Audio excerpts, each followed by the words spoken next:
పక్క హైదరాబాద్కి స్వాగతం. నేను రాజేంద్ర. ఈ డీటెయిల్స్ చూస్తే వరద బాధితుల సహాయం కోసం ముఖ్యమంత్రి సహాయ నిధికి భాష్య విద్యా సంస్థల చైర్మన్ రామకృష్ణ సీఎం రేవంత్ రెడ్డికి 1,25,00,000 చెక్కును అందజేశారు. సీఎం సహాయ నిధికి 25 లక్షల చెక్కును, జిఆర్టీ జ్యువెలర్స్ అధినేత జితేందర్ 10 లక్షల చెక్కును Shri Hindu group of educational institute chairman Venkatrao CM Revanth రెడ్డికి అందజేశారు.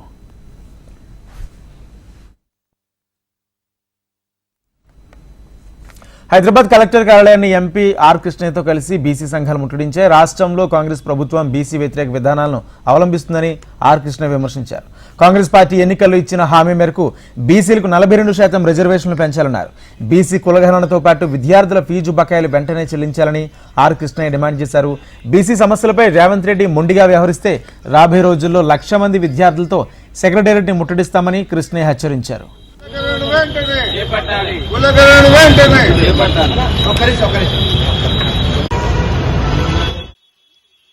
రాష్ట్ర ప్రభుత్వము కులగణన చేసి బీసీ రిజర్వేషన్ లోకల్ బాడీ ఎన్నికల్లో స్థానిక సంస్థలు సర్పంచ్, ఎంపీటీసీ, జెడ్పీసీ ఎన్నికల లోపల బీసీ రిజర్వేషన్ 20% నుంచి 42% కాంగ్రెస్ ఎన్నికల మేనిఫెస్టో ప్రకారం, కామారెడ్డి డిక్లరేషన్ ప్రకారం పెంచాలని డిమాండ్ చేస్తూ ఈరోజు రాష్ట్రంలోని జిల్లా కలెక్టరేట్ ముట్టడించారు.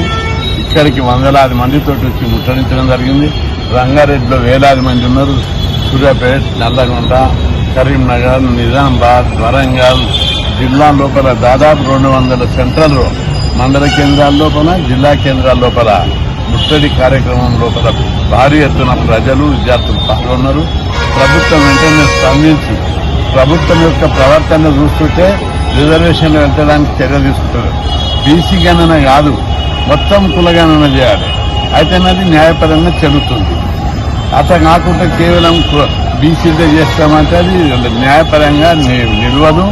ఇప్పటికైనా ముఖ్యమంత్రి గారు తన వైఖరి మార్చుకోవాలి. న్యాయపరమైన, చట్టపరమైన అవరోధాలు సృష్టించే కుట్ర జరుగుతుంది. దీన్ని అధిగమించాలి, చేయాలని చెప్పి ముఖ్యమంత్రి విజ్ఞప్తి చేస్తున్నాం. ఒకవైపు రాహుల్ గాంధీ గారు మేము రిజర్వేషన్ వేస్తామని చెప్పి దేశవ్యాప్తంగా ప్రచారం చేస్తుంటే, ఇక్కడ రాష్ట్రంలో కాంగ్రెస్ ప్రభుత్వం బీసీ వ్యతిరేక చర్యలకు పాల్పడుతుంది. బీసీ వ్యతిరేక చర్యలకు పాల్పడే అధికారులను ప్రోత్సహిస్తుంది. కొకట్పల్లి ఎమ్మెల్యే మాధవరం కృష్ణారావు రెవెన్యూ అధికారులపై అసహనం వ్యక్తం చేశారు. కళ్యాణ్ లక్ష్మి, షాదీ ముబారక్ చెక్కుల పంపిణీ అంశంలో రెవెన్యూ అధికారులు వివక్ష చూపుతున్నారని ఆరోపించారు. కాంగ్రెస్ ప్రభుత్వం ఒక్కొక్కరికి ఒక్కో విధంగా వ్యవహరిస్తుందని ప్రశ్నించారు. షేర్లింగపల్లి ఎమ్మెల్యే అరకిపూడి గాంధీ నివాసంలో చెక్కుల పంపిణీని ఆయన తప్పుపట్టారు. ఈ కళ్యాణ లక్ష్మి పుట్టిన నుంచి గత 8 ఏళ్ల నుంచి కూడా నా కుక్కట్పల్లిలో నా గ్రామం దగ్గర, నా ఇంటి దగ్గర పెట్టి వాళ్ళకు భోజనం పెట్టి, వాళ్ళకు టిఫిన్ పెట్టి, వాళ్ళకు బ్రహ్మాండంగా నేను ఎప్పుడు కూడా ఈ 9 ఏళ్లలో వాళ్ళకు నేను భోజనం పెట్టేవాడిని, టిఫిన్ పెట్టేవాళ్ళను, ఇంత ఇబ్బంది జరగకుండా చేసేవాళ్ళను. మరి ఇప్పుడు నేను ఎంఆర్ఓ గారిని కరెక్ట్గా విజ్ఞప్తి చేస్తాను. మీ camp office, MLA camp office ఉంది సరే, నా ఇంటికాడ వద్దు, ఎందుకంటే మీరు గవర్నమెంట్లో మన లేదు కాబట్టి మా ఇంటికాడ మేము అడగట్లేదు. కానీ కనీసం ఎమ్మెల్యే క్యాంప్ ఆఫీసర్ అన్నా పెట్టినట్టుంటే నేను అది భోజనమన్నా పెడతాను, వాళ్ళకి టిఫిన్ అన్నా పెడతాను. ఎందుకంటే ఎమ్మెల్యే గారి ద్వారానే ఇవి పంపిణీ ఉంటాయి కాబట్టి మీరు కూడా ఆలోచన చేయమని కరెక్ట్గా విజ్ఞప్తి చేస్తూ ఉన్నాను. ఇలా మీరు ఇలా చూస్తూ ఉన్నారు. ఇవాళ మరి నేనేమో ఇక్కడ ఇస్తా ఉన్నాను, ఇంకొక ఎమ్మెల్యే ఇంట్లో ఇస్తా ఉన్నాను. మరి మీరు ఆలోచన చేయండి. నేను క్యాంప్ ఆఫీస్ ఇస్తా అని చెప్తాను నా ఇంటికాడ, ఎందుకంటే ప్రజలకు నేను భోజనం పెట్టాలన్నటువంటి ఆలోచన. ఏదైతే MLA camp office government building ఉంది కాబట్టి గవర్నమెంట్ బిల్డింగ్లో మీరు రండి, మీ మంత్రి రండి, కావాలంటే ఎవరైనా రండి, మంత్రిని తీసుకురండి, ఫోటోకార్ ప్రకారం. నేను కాదనట్లేదు, మాకు కావాల్సింది మా ప్రజలు మంచి భోజనం చేసి, టిఫిన్ చేసి ఆనందంగా చెక్కు తీసుకపోతే నా కుక్కట్పల్లి ప్రజలు ఆనందపడితే నేను ఆనందపడతానని చెప్పి సందర్భంగా తెలియజేస్తా ఉన్నాను. హైదరాబాద్ కుషాయిగూడ టీఎస్ఐఐసి కాలనీ మైదానంలో యువసేన ఆధ్వర్యంలో ఏర్పాటు చేసిన మహాగణనాథుడు మాజీ మంత్రి తన్నీర్ హరీష్ రావు దర్శించుకుని ప్రత్యేక పూజలు చేశారు. ఎమ్మెల్యే బండారు లక్ష్మారెడ్డి, బీఆర్ఎస్ నాయకులు సింగిరెడ్డి సోమశేఖర్ రెడ్డి, కార్పొరేటర్ సింగిరెడ్డి శిరీష పాల్గొన్నారు. దసరా, దీపావళి, బోనాల పండుగ, వినాయక చవితి పండుగ ఏదైనా అందరూ కలిసి జరుపుకునే సంస్కృతి మనదన్నారు. 10 ఏళ్ల కేసీఆర్ పాలనలో హైదరాబాద్ను అద్భుతంగా పాలించాడన్నారు.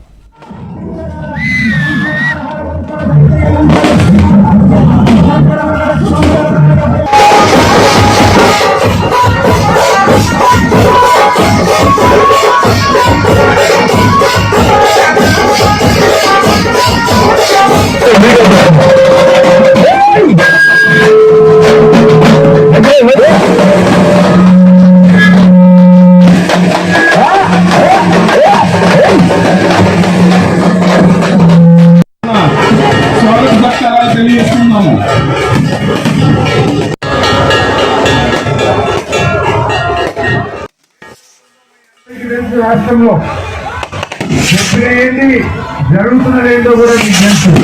సరే, ఇది వినాయక చవితి సందర్భం కాకపోవచ్చు, బట్ అయినా మొన్న దాకా వరదలు వచ్చినాయి. రాష్ట్రంలో వరదలు వచ్చి ఖమ్మంలో, వరంగల్ జిల్లాలో ఆ వరదల్లో ఇబ్బంది పడ్డ ప్రజలందరికీ కష్టాలు తొలగాలని, మరి మీ అందరికీ ఆయుర ఆరోగ్యాలు, సుఖ సంతోషాలు, మీ మనసులో ఉన్న కోరికలన్నీ నెరవేరాలని ఆ విఘ్నేశ్వరుని నేను మనస్ఫూర్తిగా మీ అందరి తరఫున ప్రార్థిస్తా ఉన్నా.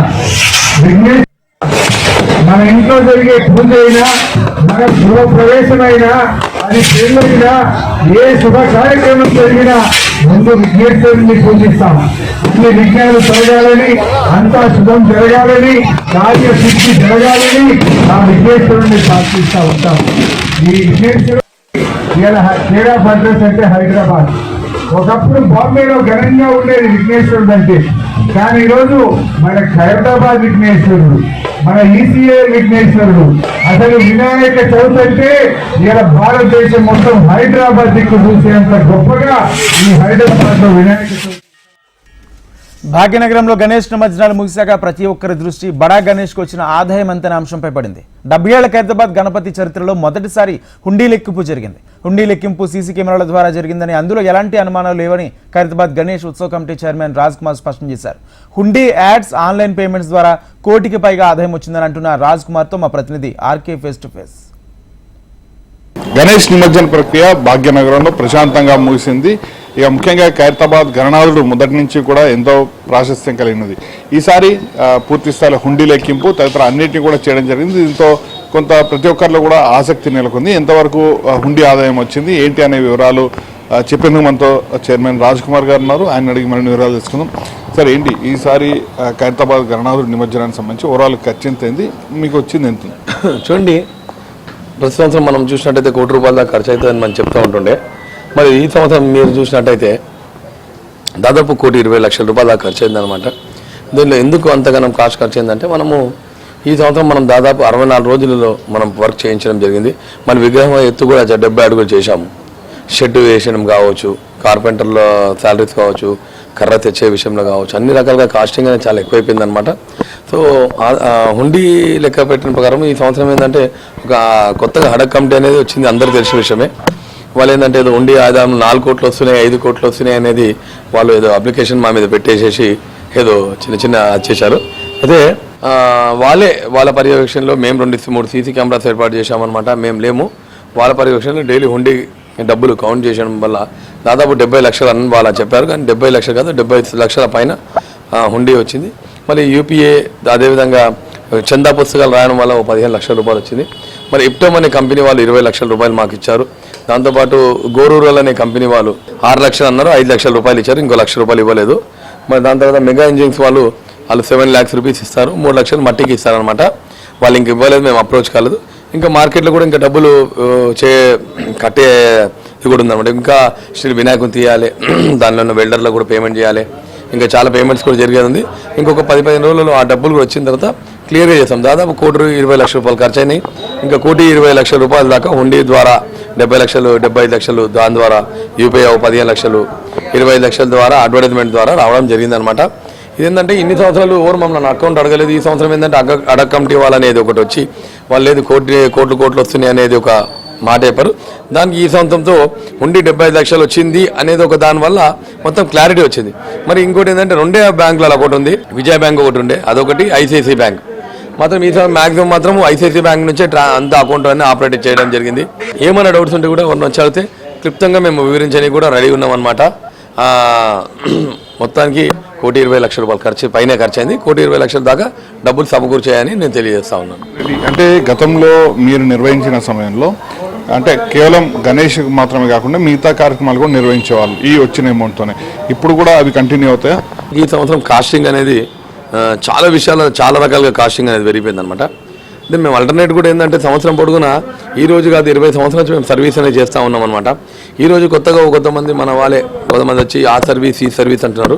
మేము అది సర్వీస్ అనేది 20 ఏళ్ళ కిందనే స్టార్ట్ చేసాం. ఆ సర్వీస్ ఉచిత విద్య కావచ్చు, దసరా వినాయక చవితి తర్వాత నవరాత్రులు కావచ్చు, దాని తర్వాత బతుకమ్మ పండుగ కావచ్చు, హోలీ పండుగ కావచ్చు, మరి శివరాత్రి కావచ్చు, శివరాత్రికి అందరు ప్రసాదం చేస్తాం. సీతారామ కళ్యాణం మాత్రం దాదాపు 10,000 మందికి భోజనాలు ఏర్పాటు చేస్తాము.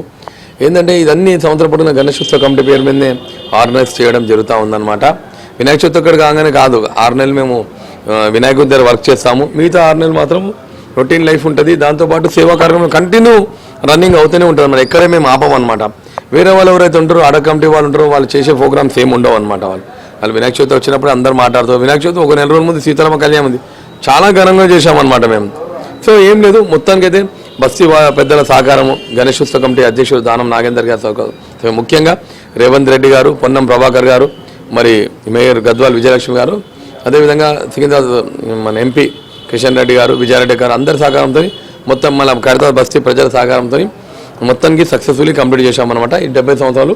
ఇక ముందు రాబోయే రోజుల్లో కూడా అందరినీ కలుపుకొని మన అందరికీ ట్రాన్స్పరెన్సీ చూపిస్తూ సక్సెస్ఫుల్లీ చాలా పెద్ద టాస్క్ సక్సెస్ఫుల్లీ కంప్లీట్ చేస్తాము. చాలా పెద్ద టాస్క్. ఎందుకంటే ఒకళ్ళు 11 రోజులు వినాయక చవితి మేము చూడాలంటే మా కుటుంబ సభ్యులది 5 నెలల శ్రమ ఉంటుందన్నమాట. 5 నెలల శ్రమ. ఎందుకంటే మీరు చూడవచ్చు వినాయక చవితి 100 రోజులు, 11 రోజులు, దాని తర్వాత నవరాత్రులు అవన్నీ ఉంటుంది. కాబట్టి ఖచ్చితంగా మాకు ఇంతకుముందు ఏ విధంగా చేసామో ఆ విధంగానే కంటిన్యూ చేయాలని మేము ప్రయత్నం చేస్తాం. ఇన్ని రోజులు ఖైరతాబాద్ గణనాథుడి వద్ద కోర్టులు వస్తున్నాయి.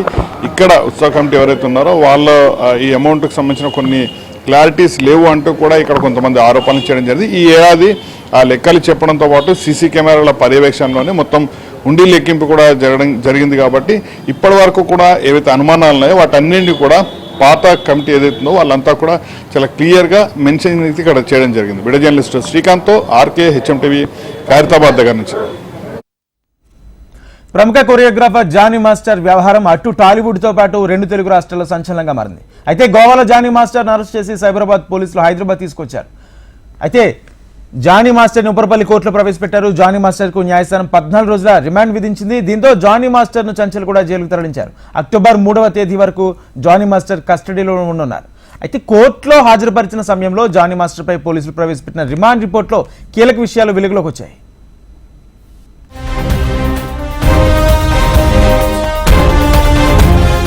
జానీ మాస్టర్ రిమాండ్ రిపోర్టులో సంచలన విషయాలు వెలుగులోకి వచ్చాయి. జానీ మాస్టర్ నేరం అంగీకరించినట్టు పోలీసులు రిమాండ్ రిపోర్టులో తెలిపారు. అసిస్టెంట్ కొరియోగ్రాఫర్ పై తాను లైంగిక దాడికి పాల్పడినట్టు ఒప్పుకున్నట్టు పోలీసులు తెలిపారు. 2019లోనే బాధితురాలితో జానీ మాస్టర్ కు పరిచయమైందని తెలిపారు. అయితే దురుద్దేశంతోనే ఆమెను అసిస్టెంట్ గా చేర్చుకున్నట్టు వెల్లడించారు. కాగా 2020లో ముంబైలోని ఓ హోటల్లో బాధితురాలిపై మొదటిసారి జానీ మాస్టర్ లైంగిక దాడికి పాల్పడినట్టు తెలిపారు. ఆ సమయంలో బాధితురాలి వయసు 16 సంవత్సరాలు మాత్రమేనని రిమాండ్ రిపోర్టులో పోలీసులు పేర్కొన్నారు.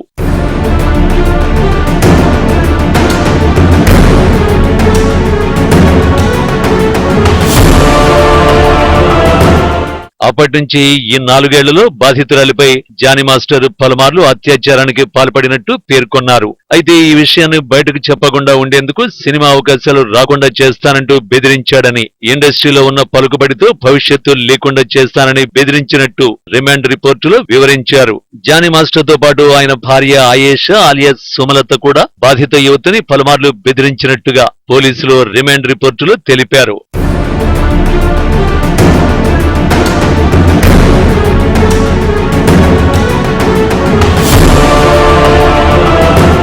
తనపై జానీ మాస్టర్ లైంగిక వేధింపులకు పాల్పడినట్లు ఆయన దగ్గర అసిస్టెంట్ కొరియోగ్రాఫర్ గా పనిచేస్తున్న ఓ యువతి సెప్టెంబర్ 15న నార్సింగి పోలీసులకు ఫిర్యాదు చేసింది. దీంతో పోలీసులు షేక్ జానీ బాషాపై పలు సెక్షన్లతో పాటు పోక్సో చట్టం కింద కూడా కేసు నమోదు చేశారు. అయితే కేసు నమోదైనప్పటి నుంచి పరారీలో ఉన్న జానీ మాస్టర్ కోసం పోలీసులు తెలుగు రాష్ట్రాలతో పాటు మిగతా రాష్ట్రాలను గాలించారు. అయితే గోవాలో తలదాచుకున్నట్టు వచ్చిన సమాచారంతో అక్కడికి వెళ్లిన సైబరాబాద్ పోలీసులు అరెస్ట్ చేసి హైదరాబాద్ తీసుకొచ్చారు. వైద్య పరీక్షలు నిర్వహించి ఉప్పరపల్లి కోర్టు ముందు హాజరుపరిచారు. ఈ మేరకు ఉప్పరపల్లి ఫాస్ట్ ట్రాక్ కోర్టు జానీకి 14 రోజుల రిమాండ్ విధించింది. దీంతో జానీ అక్టోబర్ 3 వరకు రిమాండ్లో ఉండనున్నాడు. రిమాండ్ విధించిన అనంతరం జానీ బాషాను పోలీసులు చెంచల్గూడ జైలుకు తరలించారు.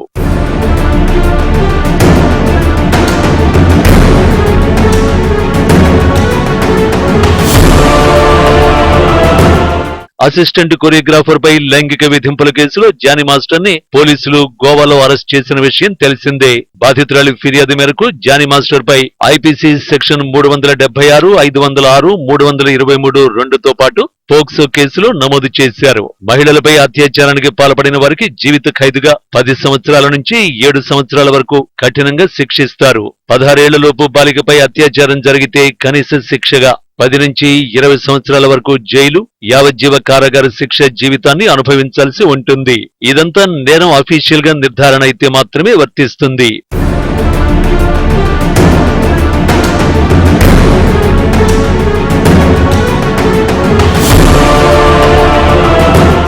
మరోవైపు జానీ మాస్టర్ తరఫు న్యాయవాదులు బెయిల్ కోసం రంగారెడ్డి కోర్టులో పిటిషన్ దాఖలు చేసినట్లు సమాచారం. ఇదిలా ఉండగా జానీ తాను లైంగిక వేధింపులకు పాల్పడలేదని, కావాలని కొందరు నాపై ఫిర్యాదు చేయించారని ఆరోపించినట్లు సమాచారం. న్యాయపరంగా పోరాడి నిజాయితీగా బయటకొస్తానని, కేసులో తనను ఇరికించిన వ్యక్తుల్ని వదిలిపెట్టనని హెచ్చరించాడు.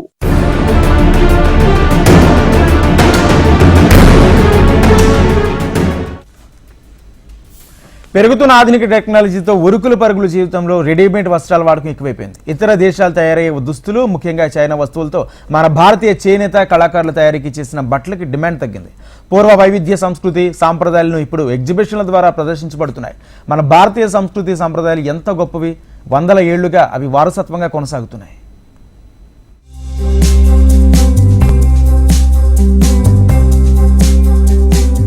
భారతదేశానికి ఓ ప్రత్యేక గుర్తింపు తెచ్చిపెట్టే చేనేత వస్త్రాలు ఉన్నాయి.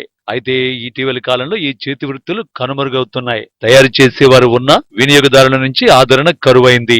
దీంతో ప్రభుత్వాలు స్పందించి చేనేత హస్తకళలకు ఊతమిచ్చేలా పలు చర్యలు తీసుకున్నాయి. చేనేత వృత్తులు హస్తకళాకారులను ప్రోత్సహిస్తూ వారి కోసం ప్రదర్శనలు ఏర్పాటు చేస్తున్నారు. దీంతో క్రమంగా వాటికి ఆదరణ పెరుగుతూ వస్తోంది.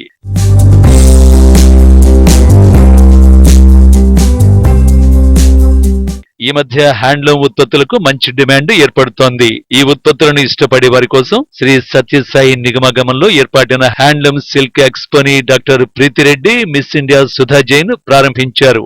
రోజు రోజుకి పెరుగుతున్న టెక్నాలజీకి తగ్గట్టుగా దుస్తుల పరంగా కూడా మార్పులు జరుగుతున్నాయి. ఒకప్పుడు మగ్గంతో నేసిన వస్త్రాలకు ఎంతో ప్రాధాన్యత ఉండేది. కానీ క్రమక్రమంగా వాటికి ప్రాధాన్యత తగ్గి ఎంబ్రాయిడరీతో పాటు కొత్త కొత్త డిజైన్స్ తో దుస్తులు మార్కెట్లోకి వస్తున్నాయి. వాటి వలన చేతితో నేసిన వస్త్రాలకు డిమాండ్ తగ్గిపోయింది. శ్రీ సత్యసాయి నిగమగమంలో ఏర్పాటు చేసిన చేనేత సిల్క్ వస్త్ర ప్రదర్శనలో చేనేత వస్త్రాలు, చేతితో తయారు చేసిన హ్యాండ్ బ్యాగ్స్, అంతేకాకుండా భారతదేశంలో ఉన్న అన్ని రాష్ట్రాల ఉత్పత్తిదారులు తమ ఉత్పత్తులను ప్రదర్శనలో ఉంచారు.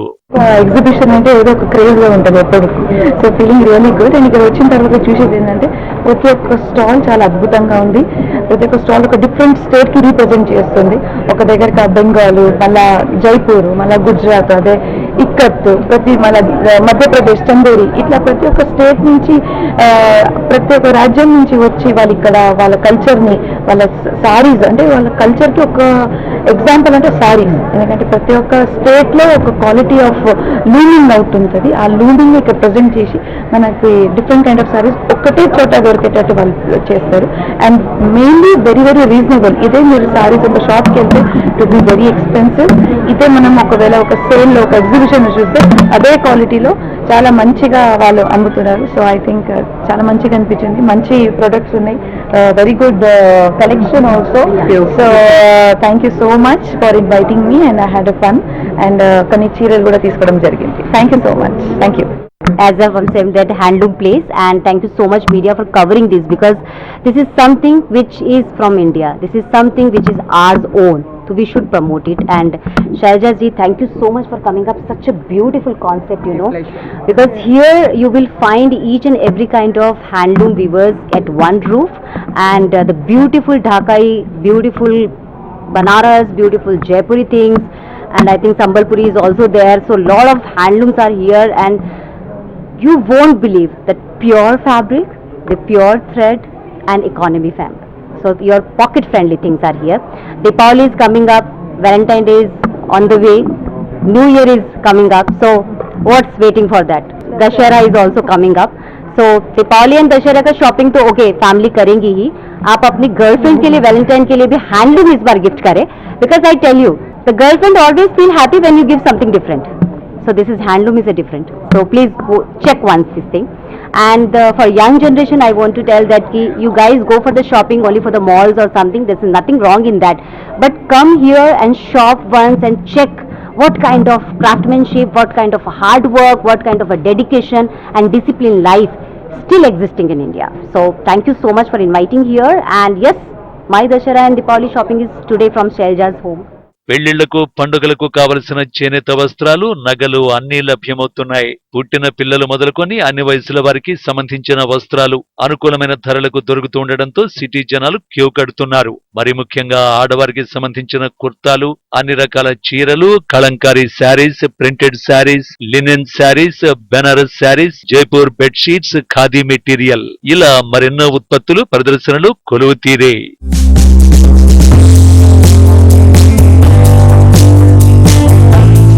18వ తేదీ నుంచి కొనసాగుతున్న చేనేత వస్త్ర మేళాకు షాపింగ్ ప్రియులు వస్తున్నారు. అన్ని ఒకే చోట అందుబాటులో ఉండడంతో మేళాకి ఆలస్యం చేయడం ఎందుకు, దగ్గరున్నప్పుడే కొనుగోలు చేసుకోవాలి. మరి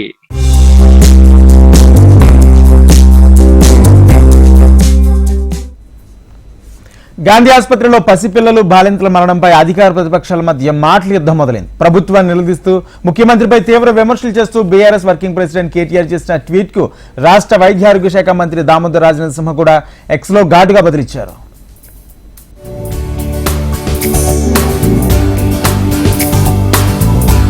కేటీఆర్ చేసిన ఈ వ్యాఖ్యలపై మంత్రి దామోదర రాజనరసింహ తీవ్రంగా స్పందించారు. గాంధీ ఆసుపత్రిపై బురద జల్లి రోగులు రాకుండా చేసి కార్పొరేట్ ఆసుపత్రులకు లబ్ధి చేకూర్చాలని కేటీఆర్ కుట్ర పన్నుతున్నారని ఆరోపిస్తూ ఎక్స్ లో పోస్ట్ చేశారు. గాంధీ వంటి టెర్షియరీ కేర్ ఆసుపత్రులకు అత్యంత విషమ పరిస్థితుల్లో ఉన్న రోగులే వస్తారని, వారిని కాపాడేందుకు చివరి నిమిషం వరకు వైద్యులు ప్రయత్నిస్తారని వివరించారు. పరిస్థితి విషమంగా ఉండడం వల్ల కొందరు రోగులు ప్రాణాలు కోల్పోతారని తెలిపారు. దేశంలోని ఏ టెర్షియరీ కేర్ ఆసుపత్రిలోనైనా ఇలాంటి ఘటనలు ఉంటాయన్నారు. కానీ కాంగ్రెస్ ప్రభుత్వం వచ్చాకే ఇలా జరిగిందంటూ కేటీఆర్ మరణాల సంఖ్యను భూతత్వంలో చూపిస్తున్నారని మండిపడ్డారు. బీఆర్ఎస్ హయాంలో గాంధీ ఆసుపత్రిలో చోటు చేసుకున్న మరణాల వివరాలను విడుదల చేశారు.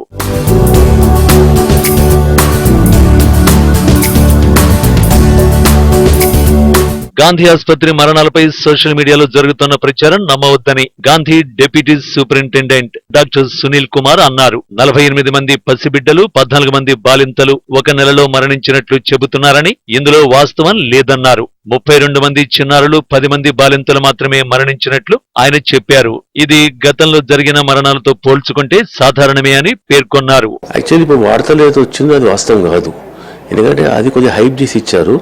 అయితే ఏంటంటే ఇప్పుడు 40 మంది చనిపోయారు కదా, 40 కాదు, మా రికార్డ్ ప్రకారం 32 శిశువులు చనిపోవడం, మా ఈవెన్ తల్లులు చనిపోవడం కూడా ఓన్లీ 13 మంది. మీరు యావరేజ్ చేస్తే మీకు డేటా ఇస్తాను.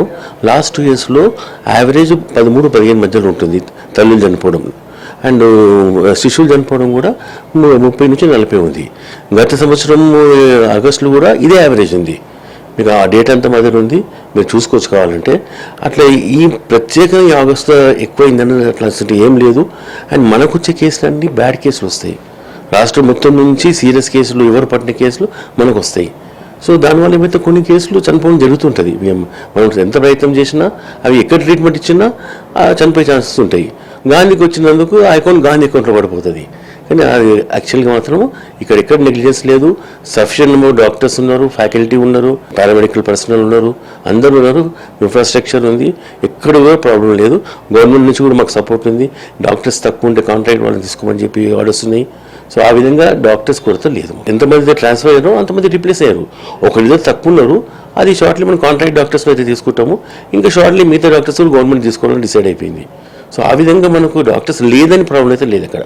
గాంధీ ఆసుపత్రికి వచ్చే వారంతా చివరి క్షణంలో వస్తారని, వారికి నాణ్యమైన మెరుగైన చికిత్స అందించేందుకు వైద్యులు కృషి చేస్తారని డాక్టర్ సునీల్ కుమార్ తెలిపారు. గత 3 నెలలుగా ప్రతిరోజు 3000కు పైగా అవుట్ పేషెంట్ వస్తున్నారని చెప్పారు. ప్రస్తుతం ఆసుపత్రిలో వైద్యుల కొరత లేదని, స్టాఫ్ అంతా ఉన్నట్లు పేర్కొన్నారు. రాష్ట్ర ప్రభుత్వం నుంచి పూర్తి సాయం అందుతోందని వివరించారు. వైద్యులు ఎక్కడా నిర్లక్ష్యం వహించడం లేదని, వచ్చిన రోగులకు మంచి చికిత్స అందించేందుకు ప్రయత్నం చేస్తున్నారని అన్నారు. యాక్చువల్లీ ఏదో పేపర్లో వచ్చిందో, న్యూస్లో వచ్చిందో, మీడియాలో వచ్చిందో అది వాస్తవం కాదు. గాంధీ హాస్పిటల్లో మామూలుగానే అన్ని విధాలా అన్ని ఫెసిలిటీస్ ఉన్నాయి. డాక్టర్స్ ఉన్నారు, సౌకర్యం ఉంది, సర్వీసెస్ ఉన్నాయి. అండ్ ఏదైతే రిపోర్ట్ వచ్చిందో అది కరెక్ట్ కాదు.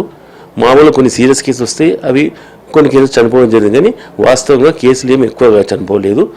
యావరేజ్గా ఎన్ని కేసులు లాస్ట్ ఇయర్ అట్లే అన్ని కేసులు ఉన్నాయి. కాబట్టి ఎవ్వరూ భయపడదు, అందరూ గాంధీ హాస్పిటల్కి వచ్చి ట్రీట్మెంట్ చేసుకోవచ్చు. గాంధీ ఆసుపత్రి చికిత్స కోసం వచ్చేవారు ఎవరు ఎలాంటి ఆందోళన చెందొద్దని ఆసుపత్రి deputy superintendent doctor Sunil Kumar తెలిపారు. ప్రతి ఒక్కరూ ధైర్యంగా వచ్చి వైద్యం పొందొచ్చని కోరారు. తప్పుడు ప్రచారం, తప్పుడు ఆరోపణలు నమ్మొద్దన్నారు. ఆసుపత్రికి వచ్చే వారికి పూర్తి భరోసా ఇస్తామని వివరించారు.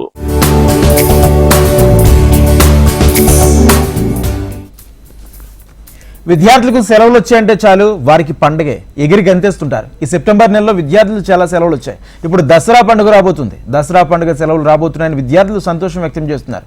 ఎందుకంటే సెలవుల్లో కుటుంబం ఊళ్ళకి వెళ్లి ఎంజాయ్ చేస్తుంటారు. అందుకే దసరా సెలవులు ఎప్పుడెప్పుడా అని ఎదురు చూస్తున్నారు విద్యార్థులు.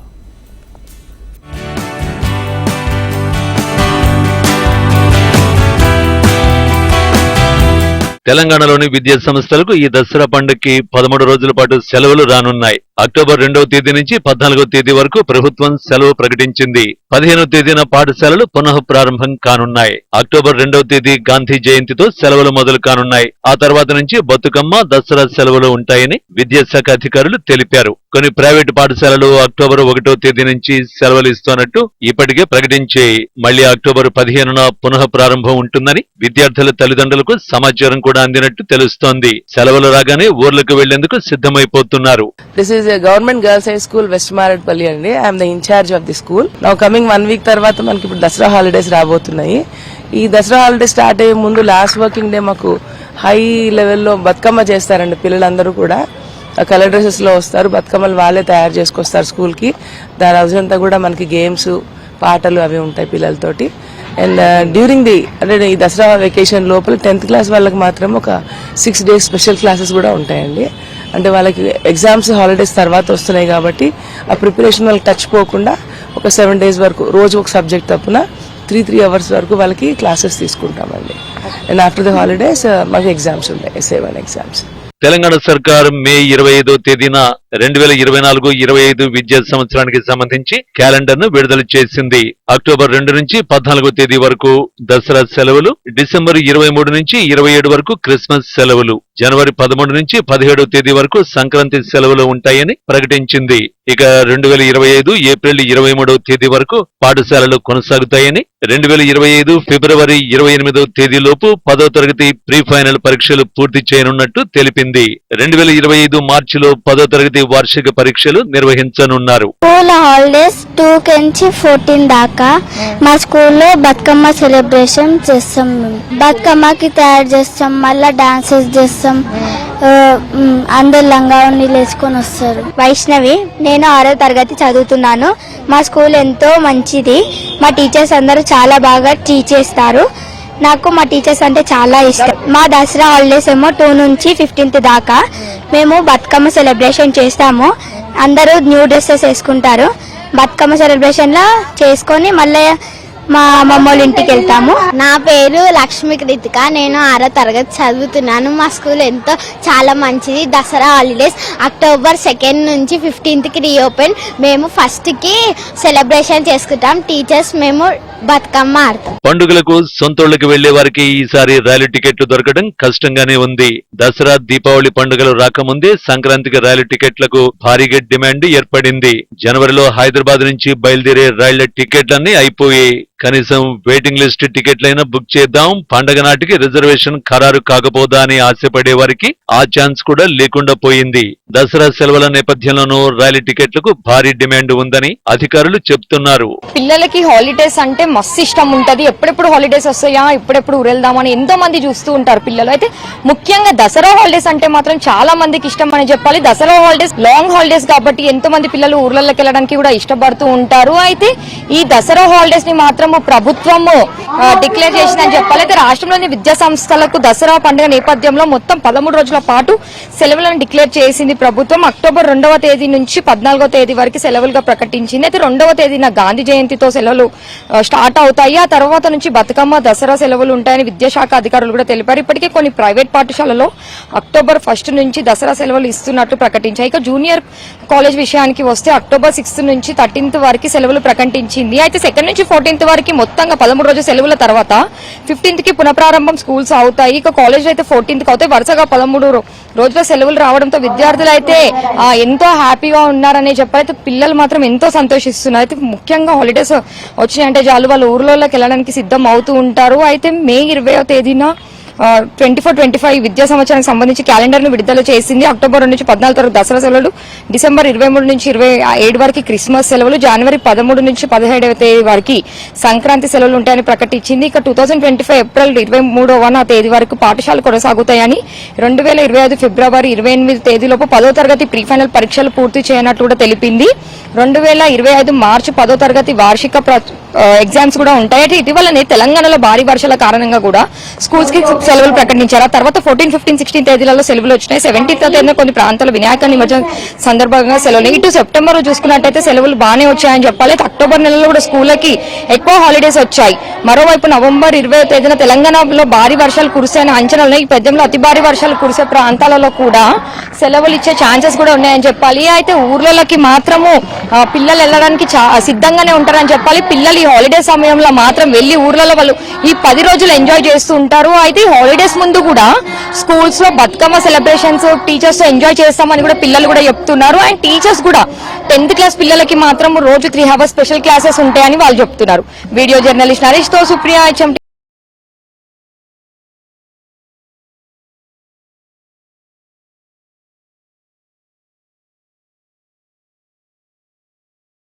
సిటీ రౌండ్ అప్ అప్డేట్స్ చూద్దాం. హైదరాబాద్ అశోక్ నగర్లోని సంస్కృతి కేంద్రంలో ప్రధాని మోడీ పుట్టినరోజు సందర్భంగా సేవా పక్వాడా కార్యక్రమాన్ని నిర్వహించారు. జేవైఎం ఏర్పాటు చేసిన రక్తదాన శిబిరాన్ని ఎంపీ లక్ష్మణ్ ప్రారంభించారు. సెప్టెంబర్ 17 నుంచి అక్టోబర్ 2 వరకు సేవా కార్యక్రమం నిర్వహిస్తున్నట్లు ఎంపీ లక్ష్మణ్ తెలిపారు. ప్రజలకు సేవలు అందించాలని బీజేపీ లక్ష్మణ్ అన్నారు. అంత్యోదయ సిద్ధాంతం ద్వారా చిట్ట చివరి వ్యక్తులకు ఫలాలను కూడా దేశ సంపద అందించాలని లక్ష్యంతో పనిచేస్తున్నామని తెలిపారు. హైదరాబాద్ బషీర్బాగ్లోని అమ్మవారి ఆలయంలో అఖిల భారత గోసేవ ఫౌండేషన్ వ్యవస్థాపకుడు బాలకృష్ణ గురుస్వామి ప్రత్యక్ష పూజలు నిర్వహించి పొంగును రావుతో కలిసి హిమాయత్ నగర్ టీటీడీ ఆలయం వరకు ర్యాలీ నిర్వహించారు. కాశ్మీర్ నుంచి కన్యాకుమారి వరకు తలపెట్టిన ఈ మహాపాదయాత్ర ఈ నెల 27 నుంచి జమ్మూ కాశ్మీర్లో ప్రారంభం కానున్నట్లు తెలిపారు.